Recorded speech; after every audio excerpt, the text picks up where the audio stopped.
Assalamualaikum warahmatullahi wabarakatuh.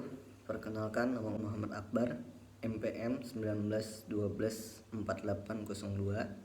Sini ulun ingin menjelaskan kalau ulun membahas tentang pemikiran bidang fikih Tuan Guru Haji Abdul Rashid tentang rukun dua hukum khutbah, yang dibimbing oleh dosen pembimbing Ibu Mardiah Agustina STHI MPD. Memasuki ke pembahasan, kita akan membahas tentang biografi beliau, biografi Tuan Guru Haji Abdul Rashid secara singkat. Tuan Guru Haji Abdul Rashid dilahirkan pada tahun 1844 Masehi di desa Pakapuran, Amuntai, dari keluarga petani yang sederhana, yang taat beragama. Beliau sudah sangat rajin belajar dan menuntut ilmu agama. Ia pernah berguru kepada Tuan Guru Haji Umar Awang Padang Kalua, Tuan Guru Haji Ahmad Sungai Banar Amuntai, Tuan Guru Haji Jabari bin Haji Umar Tulok Betung Alabiu, dan Tuan Guru Haji Abdurrahman Pasungkang di Negara. Dan beliau adalah orang pertama di Kalimantan yang belajar di Universitas Al-Azhar Kairo, Mesir selama 10 tahun sampai mencapai syahadah al-alamiyah lil ghuraba. Pada tahun 1912 beliau kembali ke tanah air dengan mengabdikan dirinya kepada agama. Pada tanggal 13 Oktober 1922 Masehi bertepatan dengan 12 Rabiul Awal 1341 Hijriah, Tuan Guru Haji Abdul Rashid mulai membuka pengajian agama bertempat di rumah beliau sendiri dengan sistem halaqah. Dan pada tanggal ini juga terdirinya Pondok Pesantren Rasyidiyah Khalidiyah Raha. Tuan Guru Haji Abdul Rashid wafat karena sakit setelah dirawat di rumah pribadi pada Ahad 14 Februari 1934 bertepatan dengan 19 Safar 1353 Hijriah, dan dimakamkan keesokan harinya di sungai di samping halaman rumah beliau. Kemudian kita memasuki pada pemikiran bidang fikih Tuan Guru Haji Abdul Rashid. Karya pemikiran beliau di bidang fikih Tuan Guru Haji Abdul Rashid tertuang dalam kitab beliau yang berjudul Perukunan Besar, atau yang lebih dikenal yaitu Perukunan Melayu. Di dalam kitab beliau, permasalahan fikih yang saya angkat yaitu masalah tentang rukun dua khutbah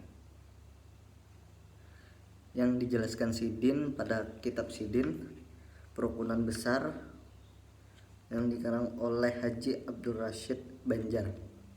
Adapun rukun dua khutbah Jumat ada 5 perkara yang di dalam kitab beliau. Yang pertama, alhamdulillah, puji syukur kepada Allah Subhanahu wa taala.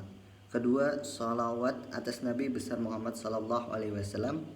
Yang ketiga, wasiat takwa. Yang keempat, membaca Quran. Yang kelima, doa bagi sekalian muslim dan muslimat. Nah, dari paparan ulun yang 5 tadi, dari sini bisa kita ambil kesimpulan bahwa kecenderungan mazhab Tuan Guru Haji Abdul Rashid adalah mazhab Imam Syafi'i, yang mana rukun dua khutbah Jumat menurut Imam Syafi'i kurang lebih sama. Rukun dua khutbah Jumat menurut Imam Syafi'i yaitu memuji Allah. Kemudian yang kedua, membaca salawat atas Nabi besar Muhammad sallallahu alaihi wasallam. Yang ketiga, berwasiat takwa atau wasiat takwa. Kemudian keempat, membaca satu ayat dari Al-Qur'an. Yang kelima, berdoa untuk orang-orang mukmin dan mukminat.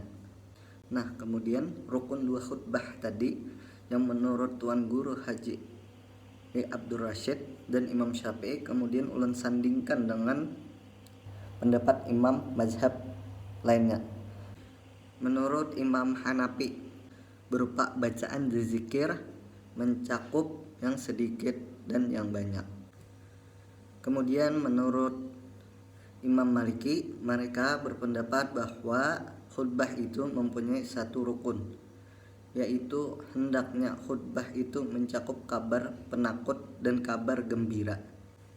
Kemudian rukun dua khutbah menurut Imam Hambali, mereka berpendapat bahwa rukun dua khutbah itu ada 4, yaitu memuji Allah pada awal dari masing-masing kedua khutbah dengan lafaz Alhamdulillah.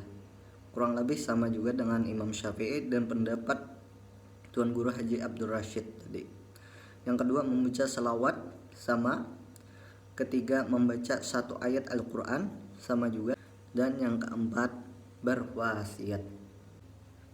Jadi yang bisa saya simpulkan di sini pertama tentang biografi beliau, yaitu Tuan Guru Haji Abdul Rashid dilahirkan pada tahun 1844 Masehi di desa Kapuran Amuntai dan wafat karena sakit setelah dirawat di rumah pribadi pada Ahad 4 Februari 1934. Sekian penjelasan materi dari makalah saya yang berjudul Pemikiran Bidang Fikih Tuan Guru Haji Abdul Rashid tentang rukun 2 khutbah Jumat. Kalau ada hilap-hilap kata mohon dimaafkan. Mudah-mudahan materi yang saya bacakan tadi akan bermanfaat bagi kita semua. Mungkin sekian itu dari saya. Wabillahi taufiq wal hidayah. Wassalamualaikum warahmatullahi wabarakatuh.